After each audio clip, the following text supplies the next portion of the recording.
رونو د خپل ذات کمزوري اړخونه ضرور امپروو کړئ. د دنیا د هر کس په شخصیت کې یو کمزوري عادت، کمزوري اړخ یا یوه غلطي ضرور وي. تاسو ته پکار دی چې دا الټوئ. دا ستاسو اساینمنټ دی چې د خپل ذات دا کمزوري اړخ معلوم کړئ. هغه څیز معلوم کړئ چې کوم چې تاسو ته ستاسو اوقات در یاد کړي. که په ډاګه درله ووایم څه پوه شوئ؟ په تاسو کې یو کمزوري اړخ دی کوم به چې تاسو اوس سنبالوئ. زه دا نه وایم چې تاسو خپلې کمزورۍ په خوبیانو کې بدلې کړئ، بلکې دا وایم چې خپلې کمزورۍ سنبال کړئ.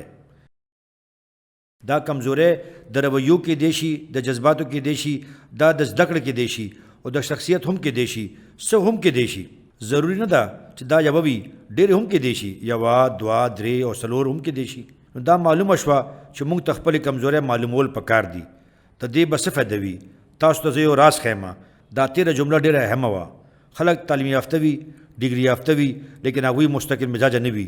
یو نوې خبره اوس واورئ. په خلکو کې سوونه خوبیانې وي، لیکن هغوی د خپلو صلاحیتونو د اظهار په ځای د خپلو کمزورو اظهار کوي او هغوی ته پته هم نه لګي. په دې خبره باندې پوه شوئ که نه؟ داسې یوه غلطي د انسان د شخصیت د تباهۍ لپاره کافي وي. که سړی داسې لویه غلطي سنباله کړي نو بیا هغه ترقي موندی شي. وروڼو ما داسې ډېر خلک کتلي دي. اوس زه تاسو ته د دې کمزورو یو څو قسمونه ښایم. ما ډېر عالم او فاضل خلک بې حیا کتلي دي. بې حیایي یو ډېره لویه کمزوري ده. په هر ځای او هر اداره کې مې داسې کسان لیدلي دي، لوی لوی افسران مې وکتل چې دا کمزوری نشي سنبالولی. بله خبره دا ده چې زه بل قسم درته ښایم. بله خبره واورئ. په بعضو کسانو کې هر صلاحیت او خوبي وي، خو هغوی بدزبانه وي، ژبه یې ډېره سخته وي، اګرچې زړه نرم لري.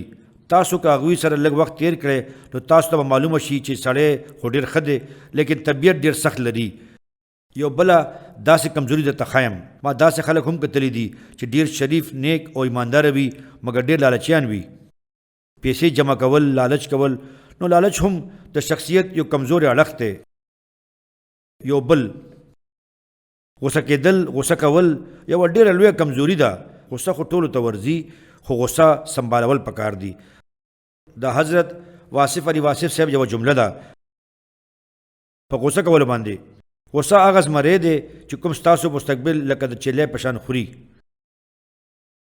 تاسو یوه چیلۍ د زمري وړاندې پرېږدئ نو بیا یې حال وګورئ، او به یې خوري او تیکه تیکه به یې کړي. یاد ساتئ چې د غوسې په وخت د ټولو نه لویه خطره ستاسو خپل مستقبل ته وي. که یقین مو نه راځي نو جیل ته لاړ شئ او د قیدیانو سره لږ وخت تیر کړئ. تاسو ته په بعضو حالاتو کې د غوسې انجام معلوم شي. ما له غوسه راغله او ما سړی ووجلو، جیل ته راغلم او پوره ژوند مې تباه شو. یو بل کس به درله ووایي چې فلاني ما له د خور کنځل کړي وو، نو ما له ډېره غوسه راغله او ما د غیرت نه ووجلو. یو کس ورته وویل چې اوس وګوره ستا او ماغه خور چې اوس جیل ته ستا ملاقات ته راځي نو د چا به بې نظر وي. دلته غیرت پکارو، د دې خبرې خیال پکارو. د کنځل جواب داسې خو نه و پکار. زموږ د غیرت نظریه هم عجیبه ده. نو عزیزانو، موږ ته د خپل ذات داسې کمزورۍ معلومول دي. تاسو ته زه یو مثال در کوم چې پخوا به په کلو کې شادي حالونه نه وو، خو په ودونو کې به د تنبانو لګولو د مخکې ټولې کندې کپرې ډکېدې. نو تاسو هم د خپل شخصیت کندې کپرې ډکې کړئ چې تنبان پې ولګي، میلې پې ولګي. د شخصیت کندې معلومې کړئ چې کوم ځای کې دي.